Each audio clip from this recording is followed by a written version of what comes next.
This is Dave Meltzer with Entrepreneurs, the Playbook, and I am so excited because I have another Hall of Fame quarterback, Brett Favre, but he's also an entrepreneur, philanthropist, humanitarian, all-around great guy. Welcome to the Playbook, Brett. Well, thanks for having me and the kind words. Well, there's no better guy to have on the Playbook than the guy that improvises the Playbook more than anyone else, and really I wanted didn't know there was a playbook. That's the best. Your playbook. So, obviously there's a lot more going on than football. And one of those areas that you're working with is concussions. I was hoping you give us a little bit of background on your perspective of what's going on and where you're of service right now. Well, you're right. Concussions are very serious. I think we're just starting to understand how severe they are. And the bottom line is they're not going away. And my last year, which was my 20th year in the National Football League, they implemented a new protocol program, which I think has helped. And what that is you do a baseline test at the start of the season. Ideally, start of your career, you do a baseline test. And it more or less is cognitive, computers, remember shapes, blah, blah, blah, blah, blah. And you have a baseline score at the end of that test. So anytime you are suspected of having a concussion, or no questions about it, had a concussion, and I think we all have seen a boxer, for example, get knocked out and try to get up and he's stumbling, his legs are wobbly. There's no doubt that's a concussion.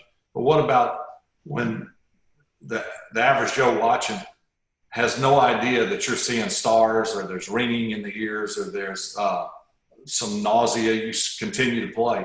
Well, what we now know is that's a concussion, and there is no telling how many of those I had, or any other player for that matter. And so when that happens, you do this baseline test once again, and until you pass that test, you're not able to play. I say that because that's one way that they're trying to curb the concussions that are happening, but there's no treatment. And so I was approached by a guy, Jake Van Landingham, about 8 years ago, who at the time was the head of the neuroscience department at Florida State University, way above my intellect. And he basically was looking for someone to help get word out, mainly the NFL, about this product that he had developed that potentially could treat concussions. And it's a nasal application that once you have a concussion, or thought you may have a concussion, you administer this nasal device. Basically, it's an apparatus that blows medicine into your nose instantaneously. It's in the brain. It relieves the swelling, which is the main culprit of concussions. The more swelling, the more brain damage. And so I thought, this is pretty intriguing. And we started working together, and boy, was I surprised that the NFL really didn't want a whole lot to do with any treatment. And I think that's ridiculous, but that medicine requires FDA approval. And we're still working on that. That company is Prevacus. Since then, Jake has developed a non-FDA approved product that is a precautionary measure, but still provides anti-inflammatory protection to the brain. So before a football game, before a NASCAR race, before kids go on a playground, before an elderly person goes for a walk, you name the situation. This is a tube of it. I don't know if you can see it. Yeah. So you rub that on the neck, and it goes through the carotid artery, and within 7 minutes is providing anti-inflammatory protection prior to any activity. And I asked Jake specifically, would it keep you from having a concussion? He said, I can't say that for sure, but what it can do is to take a severe concussion and make it a mild concussion. And a mild concussion may be eliminated to no concussion. So I think it's really a revolutionary what this product can do. And we're just manufacturing this now. So it's hopefully we're selling online here ASAP. Well, you know what's so interesting when you productize something that's that big is how much resistance that we get. Because, number one, the NFL, I think it's a really bad rap when it comes to concussions, because every single sport, from soccer to cheerleading, as you know, you mentioned NASCAR, is going to cause swelling of the brain. If you and I both know, because we played about the same time, when your coach used to grab you and shake your head this way, that does more to your brain than you getting popped by Bruce Smith on the side of the head. Absolutely. It hurts a lot more when Bruce Smith hits you on the side of the head. So I've been told by Warren, guys like you, but that does worse for the brain. It's so important, though, this idea. It's amazing to me that the FDA, the big leagues, there's obviously a lot of money behind not approving certain things because it raises liability, as you saw by the big judgment for concussions with the NFL. And there's so much economics behind it. It's really interesting that you once again had a nice audible to hit the masses with a product that can actually reduce the inflammation and protect you without having to make the representations and go through the entire process. A lot of people are doing that with the coronavirus, all types of different solutions. Obviously, they're a little bit more lenient, but there's still, a lot of barriers to getting things approved in the name of the general good. What do you think, for you, the number one symptom or reaction that you've had from all those concussions? I know my business partner, Warren Moon, he always talks about it's difficult to say. I know Sugar Ray Leonard as well. He always said it's hard to say whether I'm just getting old or, the concussions are taking effect. Can you tell any difference between just aging and some of the memory or pain that you may suffer? There's no pain, and it is hard to tell because, as we were growing up, someone you knew, maybe parents, maybe an uncle, or just an acquaintance, all of a sudden got glasses or was talking about glasses and said, "Oh, you hit 50." Everything starts to fall apart. I start forgetting where my keys are. They're in my hand. Where's my hat? My hat's on my head. I have those moments. I think one of the things that served me well in my career was I had a really, really good memory. And I think also that did serve me so well. So I couldn't forget the last play or the last game or 5 years ago.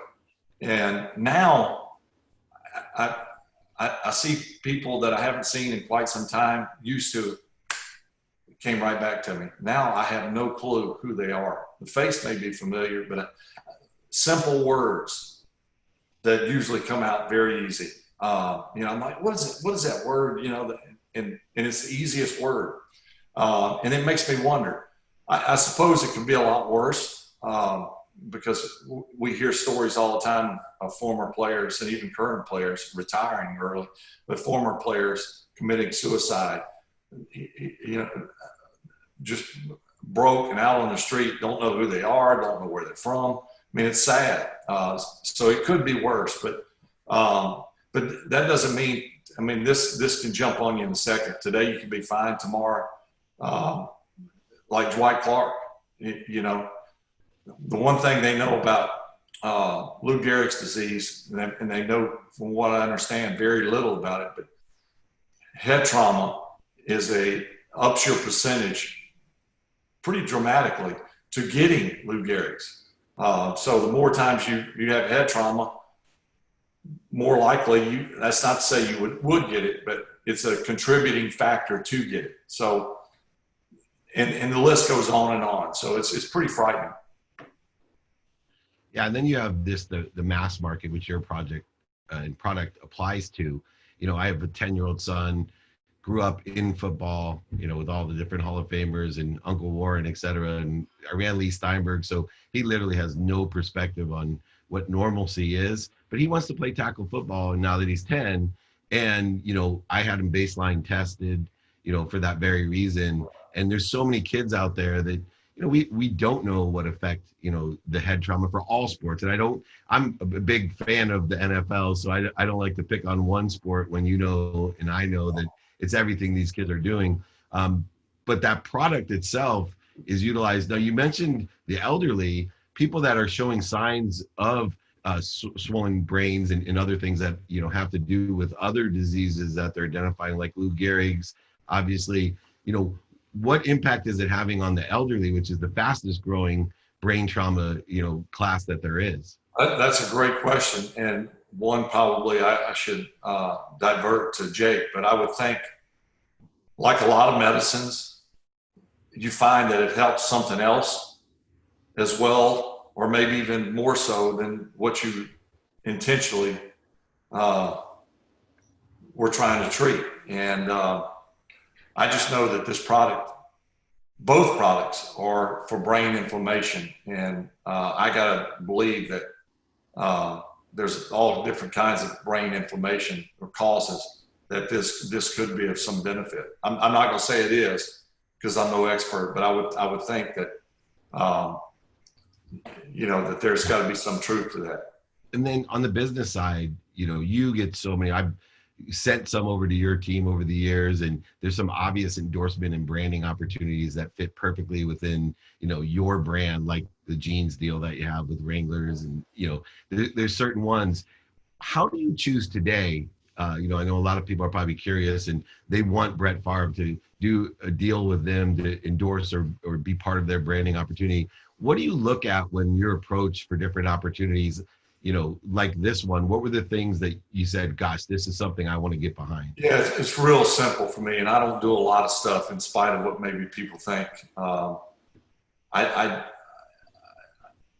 If it's relatable, and you're right, Wrangler jeans was I mean, I certainly couldn't have gotten away with doing, and I'm going to age myself, and you're going to laugh at this, but like Jordache or Chick or Armani suits, it's not relatable to me. I think people would go, "Are you kidding me?"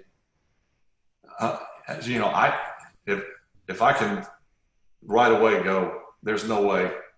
I mean, even if it's great money, I don't want to come across as it being fake. And so for me, and I think most guys who do a fair amount of endorsements kind of look at it the same way. Does it relate to my persona? And so it's pretty simple for me. Yeah, I see, as an ex-sports agent, I always say that's an evolution. When a guy needs money, he'll endorse anything. It's the luxury. Right. Luxury when you're there, you get to choose. And everyone definitely would prefer to be aligned with what they truly believe in. And you probably were extremely excited when camouflage came back in, because it gave you a ton of offers, I'm sure. Yeah, it's becoming mainstream in all facets. All these colleges are doing a camo pattern, and you're right. As much as I like to hunt and be out in the woods, that's my wheelhouse. I want to move directions too on, my business partner and you, I think, broke almost every record Warren set, including fumbles. I follow it pretty closely, but an extraordinary career. And a lot of people don't know, the toughness that it takes and perspective that it takes to be that consistent. It's not genetic. I've seen the guys who play 17, 20, 24 years. There's a lot that goes on in between the seasons and during the seasons. What are some of the things that you did to stay inspired, motivated, and consistent, which you had to do all of those years so that you didn't quit? Yeah, I think it's funny because while I was in the game playing in the middle of my prime, for example, I would say come home for a bye week, come home to Mississippi, and I'd see friends maybe I went to college with, and it's funny, they would say, when do you go back to play? And I'd say, we start back Monday, we play again next week. And they go, how often do you fly back and forth from Green Bay to home? And I said, well, come home for the bye week and that's it. And they go, well, you mean you don't live down here the whole time? I go, no, why?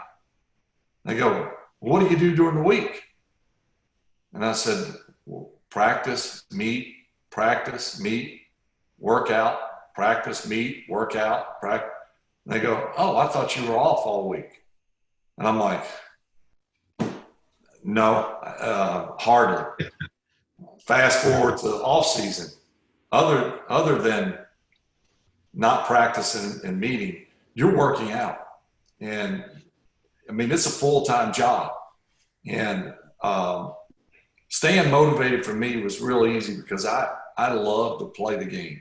And that was what I wanted to do from day one, as far back as I can remember. And so when I got my chance, I was not going to let it go. So that part was easy. The older I got, the harder it was to get up and do the things that I knew I needed to do because it hurt more. And I didn't feel like it. I felt sorry for myself at times. I was angry at times, but I still love to play. And I think the good ones are all there's certain qualities that we all have in common, and you're motivated weekly to outdo what you did the week before, but also outdo what your peers are doing. And of course, that's a tall order, but it's what kept you challenging yourself week in and week out. Perfect. And then lastly, in such a long career, a lot of people don't know that you actually have physical, emotional, and spiritual pain that's consistent. Yeah. Oh, yeah. And so I love asking guys like you that have played at the highest level for the longest time and set records and won more than you've lost. What is your perspective on pain? It's very common. The old saying, you have to play with pain, you have to play injured, is true to a certain extent. But to me, it's more than that. And it's not playing, it's playing well over and beyond what is expected. And especially, like, for example, I broke my thumb against the St. Louis Rams. 2002 or something. My throwing hand hit a guy's shoulder pad and broke the back part of my thumb basically off. It chipped off. And I decided to play with it. And they thought that our medical staff in Green Bay thought I was crazy. I thought I was crazy because it's hard enough to play with a good thumb. And it hurt like hell playing with it. I wore a splint for a couple of weeks. And first of all, even without a hurt thumb, if you put a splint on, tape it, and try to throw, hand off, and do the things you have to do, it's virtually impossible.